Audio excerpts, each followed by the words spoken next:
Let's talk dueling pistols. We have a ton of dueling pistols in our upcoming August Premier Firearms Auction. All the ones you see before me, as well as these ones back here behind me, are British dueling pistols. The British designed some of the absolute finest dueling pistols in the late 18th century and early 19th century, in the heyday of dueling.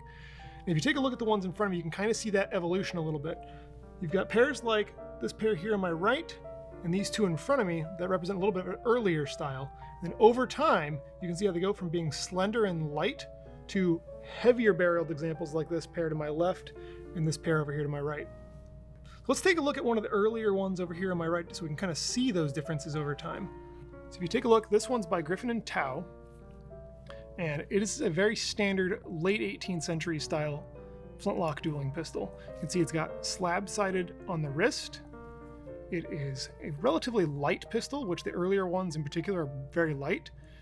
And like most dueling pistols, you've got a blade front sight and a notch rear sight. Early on, especially, officers' pistols would not have had rear sights generally. Another way you can tell a true pair of dueling pistols from officers' pistols is that dueling pistols are usually roughly 28 bore, so around 54, 55 caliber, whereas most officers' pistols are going to be somewhere around 65 caliber, which was the same as British carbines. So let's take a look at some of the other details on the gun. So you can see the overall form, and we're going to see that change over time. One of the aspects that people often get mixed up is they think that set triggers are some special, hidden, secret way to cheat in a duel. That's not the case. Almost every single pistol in this entire set in this room right now has a set trigger.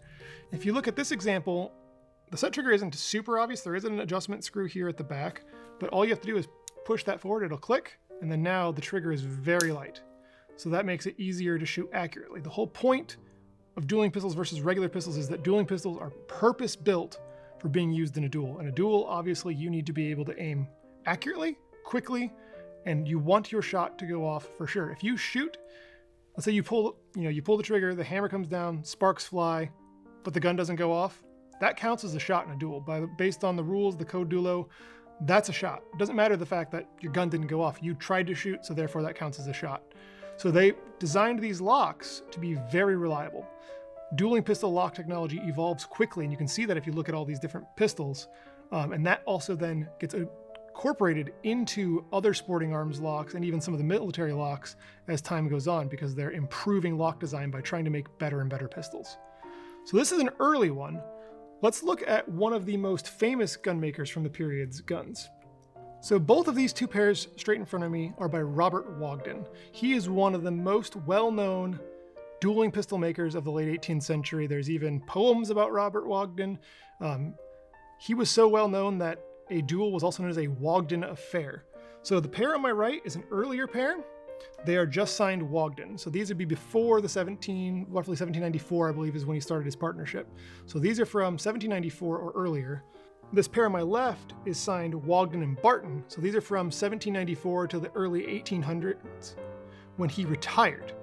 Wogden and Barton was the name on the famous pistols from the Burr-Hamilton duel.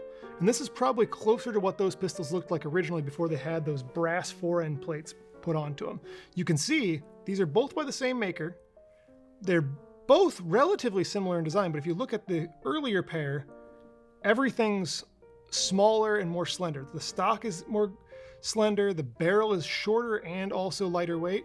As time went on, they started building dueling pistols a little bit heavier because they found that was actually better for, quick, accurate shooting. So over time, they adapted to what they found. And if you look at this two pairs, you can't see it from a distance, but if you were to look at these really carefully, one of the things Wogden did that was very unusual is he actually bent his barrels on purpose.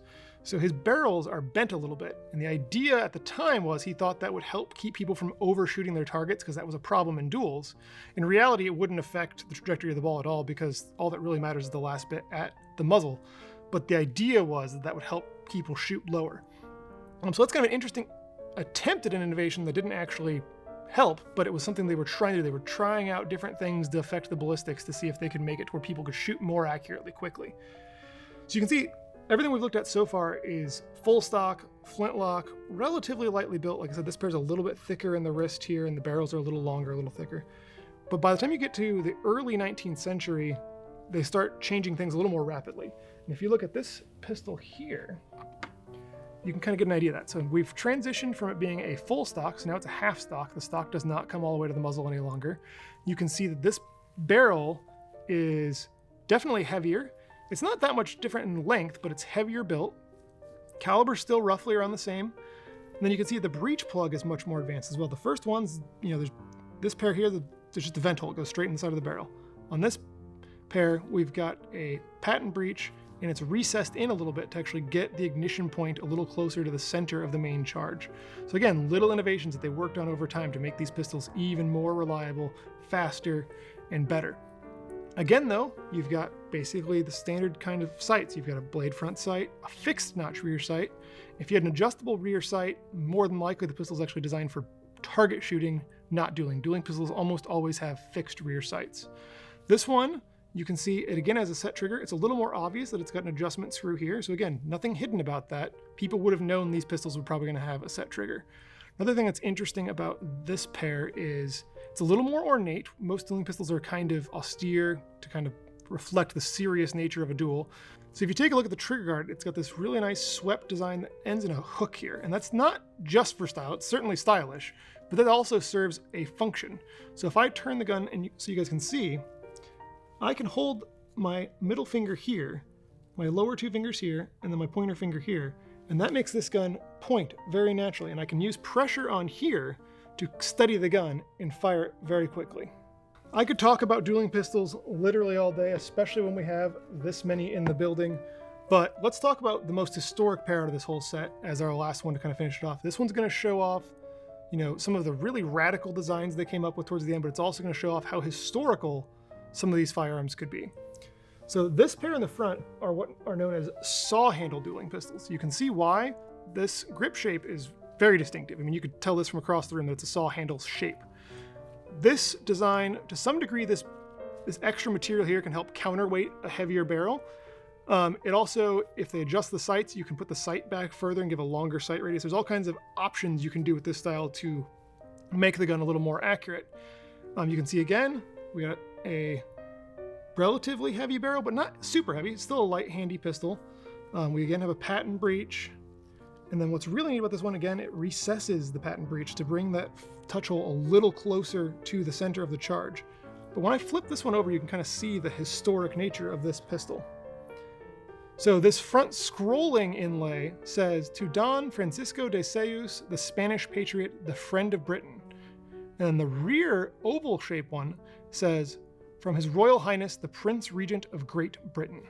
So we can actually back this inscription up with period documentation. When I was researching these pistols, because they have a very unusual story, I was looking for period documentation to back up this inscription. It very clearly is genuine to the period, but we can say that without a doubt in our minds because I was able to find a Spanish periodical from 1811 that directly talks about Sayus receiving these pistols from the Prince Regent, the future King of England.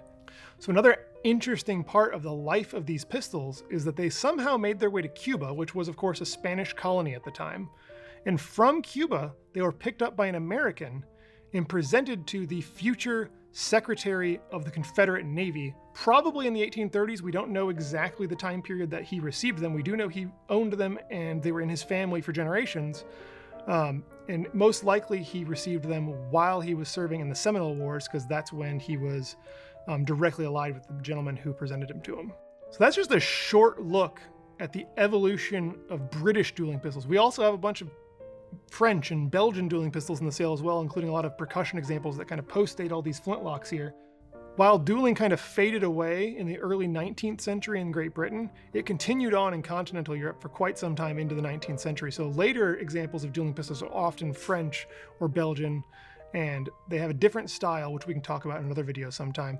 Definitely check out our catalog. Like I said, this is just a small taste of all the dueling pistols we have in this auction, and you can read all the descriptions to see the calibers, the barrel lengths, and all the finer details of each one of these pairs.